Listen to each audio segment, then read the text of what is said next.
back to the Draft FC podcast, the podcast and website dedicated to all things official draft FPL. My name is Mitch and I'm your host for another game week preview, going over waiver options, hidden gems, and some general Premier League chat ahead of game week 24. Now, thank God that game week 23 is over. I had more minus ones in my starting 11 than I did attacking returns, and even that came from Lewis Dunk.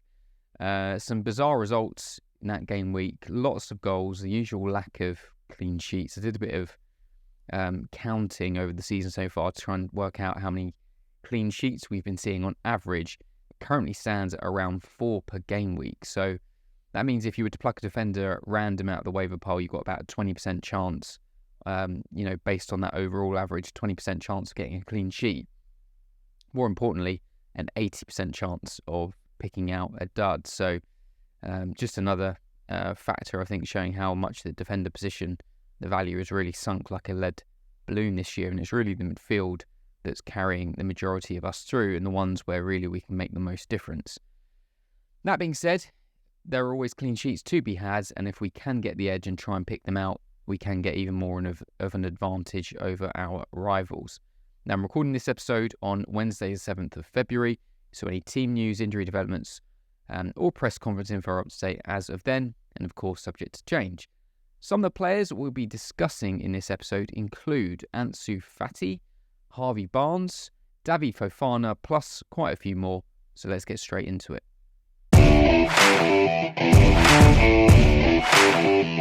So let's kick things off with Waiver Watch and have a look at the main players coming in and out last week in game week 23. So the players coming in were Bradley, who unfortunately has to miss out of that match due to the passing of his father, which was very sad to hear. Awani was getting brought in, Broja, Adebayo and Mopé. So lots of moves for strikers out there.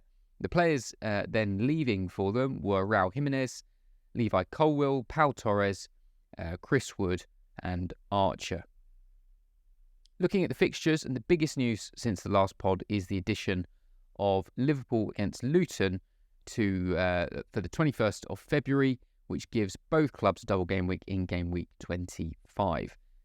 So the one right after this one. Now, I already mentioned the City-Brentford addition into that double game week, so both of them we already know about, and trying to find a Manchester City player in the waiver pool is not going to be easy.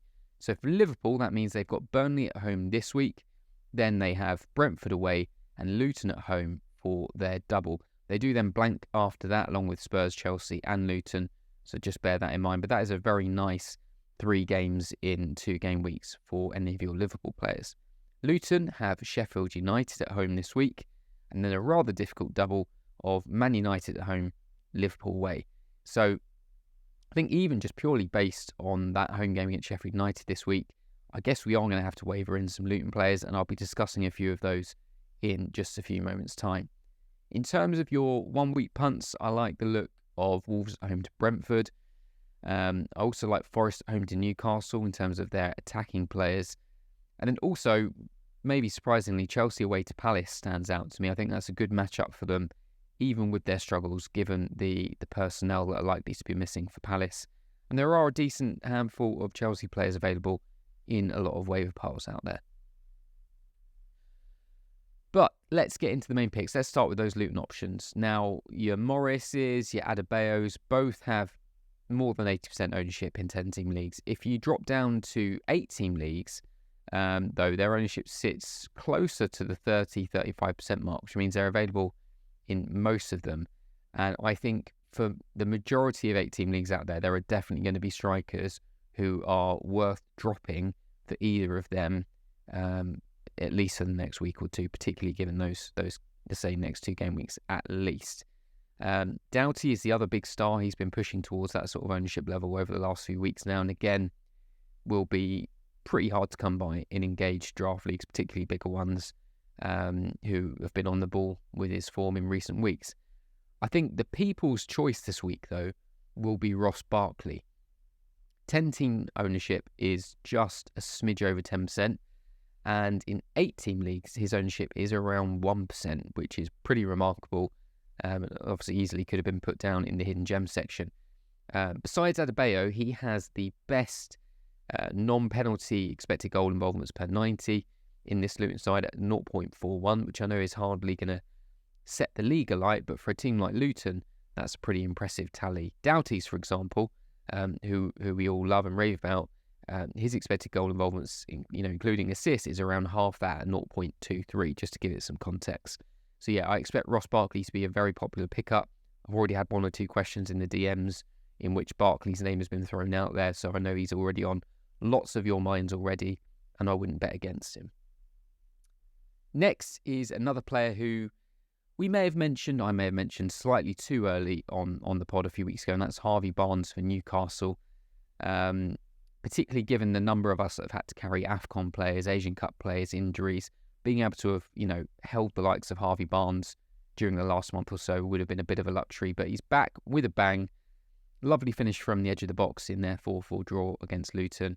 Early doors, I was obviously very much Team Gordon over Barnes, and I think that's proved to be a pretty good bet. But given the injuries, including one obviously to Gordon himself over the weekend, which I think we're yet to get proper detail on yet, I'll have to check later. I think Barnes should see plenty of game time moving forward, particularly just for the remainder of the season. His output in a Leicester shirt has been very good for a number of years now and tends to be up in the teens in terms of total attacking returns. He's got 3 so far this season, and with 15 Premier League games left to play, could he scrape his way to double figures? Possibly. I certainly think he could. He's in my predicted Newcastle 11 for the upcoming game against Forest, and he's another player that I expect will be very popular on the waivers this week.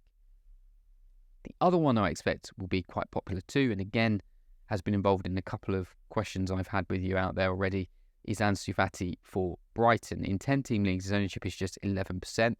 Naturally, his ownership has dwindled over the past few months while he's been out with injury, but we could finally see a return for the Barca boy. Now, we don't have many minutes to base his form on so far this year, 267 to be exact, so about 3 games worth. But from that, he has a non-penalty expected goal involvement per 90 of a very impressive 1.01. So in other words, he's expected a goal or an assist every 90 minutes. Now, I do have to caveat that and say he hasn't been allowed to do that so far under De Zerbi. I think the highest minutes he's got is 70 minutes in a game before being subbed off. I'm not convinced he starts this weekend. I think he probably gets reintroduced from the bench, but you never know. So if you're happy to park him on the bench for a week or two while he makes his comeback, could be a very fun player to own for the run-in. Into hidden gems, and always fun, as I say, always nice to be able to talk about a goalkeeper, and not least a brand new goalkeeper, and that's Matt Sells for Forest. He went straight into the Forest starting 11, a January move that had pretty much escaped my attention, I'll be honest. I guess from some of you listeners, he will be a familiar name as he was on the Newcastle books for a little while, particularly back in their championship days. I think he had a little run of games back in sort of 2016, 17, I think. That's when Newcastle were in the championship. Since then, though, he's been at Strasbourg. He's been their number 1. I think he's been their captain in the French league. Wasn't the best start to his Premier League career, conceding from a corner after just 5 minutes, which I don't think we can blame him for, but he certainly didn't make much attempt to affect the situation. Either way, I think it's a clear statement of intent from Nuno in a position that's been a big problem for them this season. And I would be looking to move out your Turners and your Odysseus's if you still own them. Get Sells instead for the time being. In defence, I've just picked out Tosin Adebayo, but really I'm just highlighting the Fulham defence in general. For 10-team leagues, his ownership is 8%. I'd rather have Robinson or Castagna, but they have much higher ownership and may not be so easily gettable. In midfield, a player who I've owned recently and have subsequently dropped, which was Sarabia for Wolves. His ownership just 8% in 10-team leagues. A very annoying watch for me, as said, having dropped him the week before. Wasn't expecting him to step up and take the penalty for Wolves in that game. But, which he scored very well. Wolves' next 4 home games are Brentford, Sheffield United, Fulham and Bournemouth. They do have some tricky away trips in between. But, they've had excellent home form. So having won 4 of their last 6. So having that run now coming up makes them very enticing if you're able to kind of rotate them off and on your bench. Chelsea away this week coming obviously isn't the best. but I think their defenders will definitely be popular 1 week punts for those upcoming home fixtures. Another one, and another name I've mentioned many times on the pod before, is Jacob Murphy. His ownership hasn't even got past the 10% mark in 10-team leagues. A tidy draft player to do a job, 2 starts on the bounce now, and I think given Almiron's lack of form, he's probably going to get more starts than him. I'm expecting for this coming weekend against Forest, it'll be Murphy on the right, Barnes on the left, and most likely Wilson through the middle. Another name, and a new one this season, is Hinshelwood for Brighton. His ownership just 2% in 10-team leagues. He's really become one of the De Zerbi's boys over the past few months. 3 goals since game week 15. More importantly, he's averaging 4.4 FPL points per 90 in the league, which is not a bad return at all, particularly in larger leagues. That is a very tidy ticking over of points, and definitely a relatively safe bet to start in that team, which does suffer from a lot of rotation. If you're looking to just fill out a spot, a pretty decent starter, particularly in those big leagues, 14, 15, 16 teams, he is a really important player, I think, to be out of the waiver pile and in somebody's 11 just to keep the points ticking over. And then finally, another striker to sort of enter the thought process. Mentioned him in one of the pods last week or the week before when talking about the moves in the transfer window, and that is David Fofana, who's gone on loan from Chelsea to Burnley. Ownership just 4% in 10-team leagues. An assist in his first appearance and now 2 goals in his subsequent one off the bench. Obviously, we're hugely skewed by a lack of minutes at the moment, but his current non-penalty expected goal involvements per 90 is a whopping 2.5. Took advantage of a rare howler by Leno for the first goal and a good poacher's finish for the second. He will definitely be getting some more starts moving forward, and a welcome addition to the viable striker pool for us draft managers. My most hidden gem pick this week, I think, is a bit of a no-brainer. I had a couple of options on the cards, but once the circumstances presented themselves, obviously Matip's long-term injury, Konate is now suspended following his sending off against Arsenal. It's Jarrell Quansah. Now, I was tempted to predict a start for him in the last game until I realised it was Arsenal. And there was no chance he was going to get a go in that one. But if you look back, he does actually, see pretty regular starts in the team. He has been getting regular minutes. And I think even if Konate hadn't been sent off, I may have put him in my predicted 11 to start in this weekend. Ownership in 16-team leagues is just 3%, so he's pretty much universally available. A home game against Burnley this weekend, which is very nice. Then we've got that tasty Liverpool double, which if he puts in a really good performance against Burnley, there's no reason why he couldn't get another run for those games too, or at least play one of them. So we'll have to wait and see, but for now, I think a very good most hidden gem 1 week punt. In terms of trade talk, the one player who's been on my mind this week, and again, completely unrelated, got a message which involved him this week, is Darwin Núñez for Liverpool. How do you sum up the performances of Darwin Núñez this season, or the last couple of seasons? He does absolutely everything right except put the ball in the back of the net sometimes. He's basically running off an XG of about 2 for every 1 goal that he scores. So basically he needs 2 completely barn door chances in order to score 1. Despite that, he's sitting on 7 goals and 9 assists in fantasy terms. So still a very good output. It could be so much more though. I would be very keen on taking him off a fellow manager's hands if I could. And I don't think it's too lofty an expectation for him to even get close to doubling his current goal tally before the end of the season and getting close to sort of the 13-14 mark, plus 1 or 2 extra assists in there too, which would really put him up in the bracket of overall FPL point scorers this season. So yeah, see what you can do. Make some inquiries. I'm certainly going to be.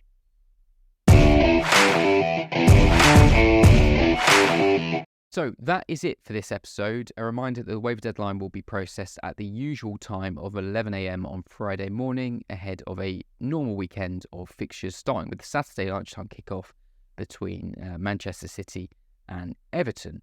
If this is your first time to the YouTube channel, please hit the subscribe button and give us a thumbs up, as it will help get our videos across to more people, and will also keep you informed of any other videos as they drop. For those listening on the pod, make sure you're subscribed on whichever platform you're listening to so you don't miss out on those as they drop.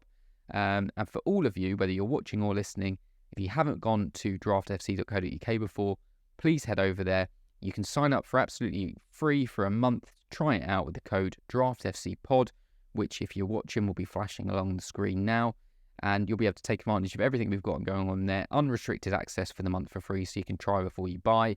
You've got the live game week features, predicted lineups that factor in your team and league, the whole waiver planner, global rank to see how your league's doing. There's so much in there.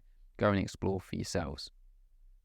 Also, as I've alluded to a couple of times in this episode, more than welcome to message me. It helps keep things ticking along. It gives me inspiration for what I'm going to pod about and tweet about and things. And again, as I've just kind of alluded to, the easiest way to get hold of me is probably on Twitter or X as it's now known. Give us a follow at draft_FC. Always keeping an eye on that and we'll message back usually within 24 hours. It can be anything at all. It can be something you've heard on the pod you disagree with, a query about your own team, discussing a trade, or just about football. Whatever it is, I'm there to chat. Always happy to have new people reach out and chat anything draft. So, best of luck for the waivers ahead of Game Week 24. Do pay attention to the fixtures. There is some planning to be done now. Make sure that you're not going to leave yourself too short for that blank game week in a few weeks' time as well. But as always, and until next time, stay sure.